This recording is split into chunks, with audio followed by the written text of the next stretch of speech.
It looks like I'm basically destined to get no homework done whatsoever, ever. It looks like I'm basically destined to get no homework done whatsoever, ever.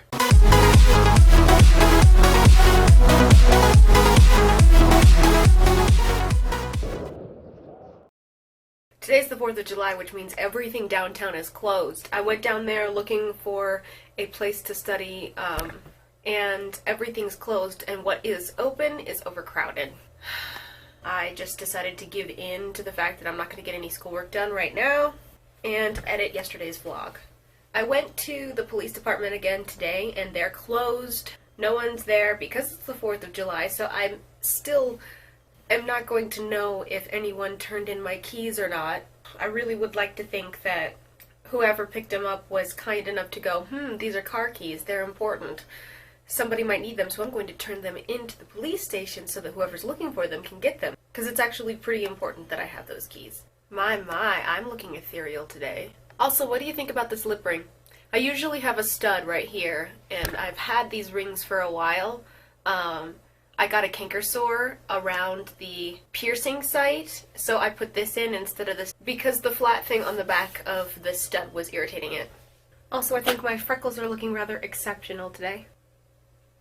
I wasn't planning on vlogging today, so baby, wear my sweatshirt. Alright, I just finished editing yesterday's vlog. It's a terribly boring vlog. Not at all exciting. Today's and tomorrow's are not going to be that exciting either, since it's going to be a 2-day vlog put together in one. I think I'm going to lay down and rest for a few minutes, because I don't think, I don't know, my head's spinning and I'm tired. So we'll see if I get anything productive done after my rest. I doubt it. Because my car is shit, I had to ask for a ride to the temple, so pretty soon that person's going to be here to come and get me, and then I'll be on my way. This is basically the first time ever that I am going to be stranded out at the temple. Usually I have a way to get back. Usually I have my own car, or someone that's there who lives in town that I can hitch a ride with. Oops, almost forgot my wallet. But not today. Yeah, I'll be kind of pretty sick too. It's mental. It's usually much louder than even just that. All day and night. Roommate life! When I left you yesterday, I hadn't gone to the temple. I went to the temple last night, and I was there till about 3 this morning. And I got back and finished my terrible, boring vlog and uploaded it. And I didn't get to sleep until almost 5, and it is now 10:17, and that means that I am very late for class. I thought maybe I should just skip again, but I need to know what I need to do for the next class. So I'm gonna go there, and then maybe I'll come back and just go back to sleep. So, the last clip that I had was hours ago. That was, I think, before I went to class, and I have come back from class, and I just spent the last few hours watching videos between the vegan cheetah, Get Upset, and Freely. There's like all this YouTube drama going on, and I never in my life thought I'd try to weigh in on it at all. And I really don't want to weigh on it fully. I just kind of want to say a little bit of something. I just watched the Vegan Cheetah's latest video where he talks to Get Upset on a sort of video chat kind of thing. I can't tell if it's like Skype or whatever. And he said something very interesting that I like, is that non-vegans and vegans should be able to come together and collaborate and talk about this issue, and I completely agree with that. I don't think the conversation should be tailored towards trying to get people to go vegan, though. And I don't think that's what any of them are saying. I think they're just trying to spread awareness.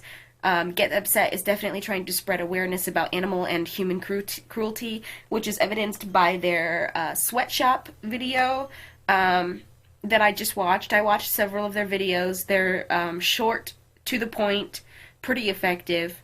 And the reason I wanted to talk about this is because right now I am, as I titled my last vlog, I'm going vegan.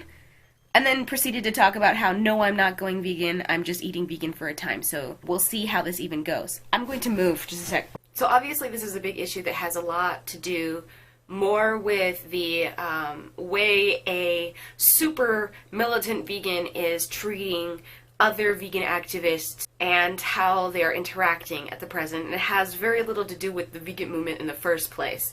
This just happens to be going on between vegan people, very well-known vegan activists, people who are popular on the internet. And this happens all the time. Like a couple years ago, there was that Canada Jean 3 versus Charla and Rachel and June and Kat Victor and pretty much all of the other J vloggers in Japan, where she tried to discredit them for some things that they may or may not have been doing, creating sock puppets accounts and blah blah blah. She was just attacking people for whatever reason. Nobody fully knows why, and she benefited from it because now she has over 200,000 subscribers. And also recently, Philip DeFranco covered a story about how a couple who have been making videos are also filing a copyright claim against someone else who used their content. This is obviously a really common issue, and I think a lot of it is due to the fact that even though some people are reading the copyright laws on YouTube and the laws of fair use, they don't seem to fully understand what it is. And it's kind of silly. If you go to the YouTube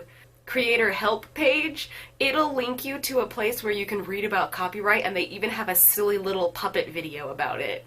And it explains it perfectly. It's very simple. So right now, it seems like a lot of this drama is more just, it's all about the drama. It's more about the drama than it is about veganism. And I'm okay with that. Here's the thing. Drama's gonna happen on the internet no matter what happens. But what Charlie said that I liked is about the non-vegans and the vegans coming together to collaborate and talk about this issue. I think it's important that non-vegans and vegans come together and recognize each other's choices and let it be that. So when they have this conversation, they can say, oh, well, here's a way you can get a beef in a non-cruel manner and from a source that's healthy and is sanitary and they're butchered humanely. Oh, you're eating an animal, you're putting cruelty in your mouth, how dare you? If you want to do that, that's your choice. I don't presume to know any of these people. I've been a vegetarian for over 7.5 years. I'm trying vegan right now. I'm not sure I'll last, because I don't know, I want eggs. Anyway, the lucky thing for me about not having to go vegan for all of these movements and stuff is that I live in a place where basically free range is everywhere. We've got chickens all over the city. We've got free range eggs. We have big farms where it's basically just big wide open space where the cows live. And we get a lot of money for our state by selling Black Angus beef that's free range and grass fed. And you can have evidence to this by driving down the highway. You just drive down the highway towards Frenchtown, you're gonna pass several of these farms. There are no big barns where they're cramped in there and they're being treated like shit and force-fed corn. All of the cows are outside eating grass. We also, another thing that Montana has is pigs. We have a ton of pigs. Pig farming is a big deal here, and they're all also very healthy, they're very well regulated, they get wide open spaces to roam, and they are butchered the way animals were meant to be butchered, which is not in a factory. Anyway, the only reason I'm still a vegetarian is because I am a poor student, and even before I became a student, I was basically a poor human, and a lot of people like to argue that being a vegetarian costs a lot of money, and it does. If you eat Boca burgers and pre-marinated tofu, which I don't. I happen to have the privilege of living in Missoula, Montana.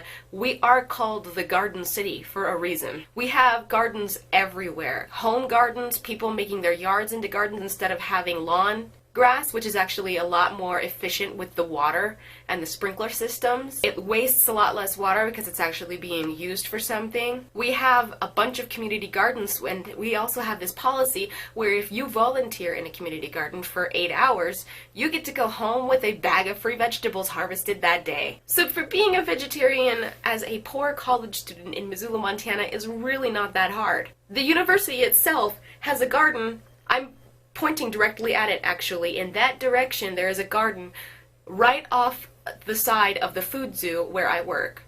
And we also, just this past summer, or this last spring, we got a big plot garden over there. I'm thinking maybe I should probably make a video about how easy it is to be a vegetarian a poor vegetarian in Missoula, Montana. So just let me know if you're interested in that. But I'm trying to get to my point is the reason I'm still a vegetarian is because I don't want to eat all of those processed meats. Believe it or not, those things still come here. We get meat in Walmart and all of the other stores from those big factory farms. And they ship them here because it's a lot cheaper. They mass produce and it's cheap. Whereas I live where I can just walk out of town a mile and I can look out and see a bunch of cows, basically for my taking. But they are very expensive. I smell like beef. I smell like beef. It's in demand all over the country. It's not just here. Not only the people here eat Black Angus grass-fed beef. So I'm still a vegetarian because I refuse to eat the processed imported meat from other factory farm states, but I can't afford to eat our local meat either. If I was able to afford it, I can guarantee you I would be eating a bison burger right now. I really feel kind of bad for people who do not have easy access to vegetables like I do, and people who are not surrounded by free-range farms. We even have an emu farm. Our bodies are omnivorous. That's something that we can't really deny. It is a fact. If people don't want to eat meat, that's great. You do you. But if people do want to eat meat, there's no reason we should degrade them or get angry at them for doing so. Instead, as a vegetarian who is trying vegan at the present and has been eating vegan for the last 6 days, and I know it doesn't seem like that long, but you gotta start somewhere, I am more inclined to point someone in the direction of healthier meat sources than I am to say, you should be vegan. Our teeth are flat, that means we're herbivores. Do you see this right here? That's a fucking canine. It means that I am built to eat meat, you dumbass. I just choose not to, and that is my choice. I'm just not interested in promoting a lifestyle. I'm only interested in promoting your healthiest you. Those are basically my thoughts on this drama, my thoughts on veganism in general and local meat sources. I'm not going to vlog anymore. I vlogged a bit yesterday and I vlogged some today, and I didn't have time because I went to the temple last night to put anything together. So yeah, I'm going to just leave it at that for now. Thank you for watching. It's an interesting dialogue. So as a vegetarian who's trying veganism for the time being, for as long as I think is necessary to try out this lifestyle, I'm gonna just fly the fuck out of this conversation. And I will see you guys next time I have time to upload, because I don't often have all that much time. Thank you for watching. Jane.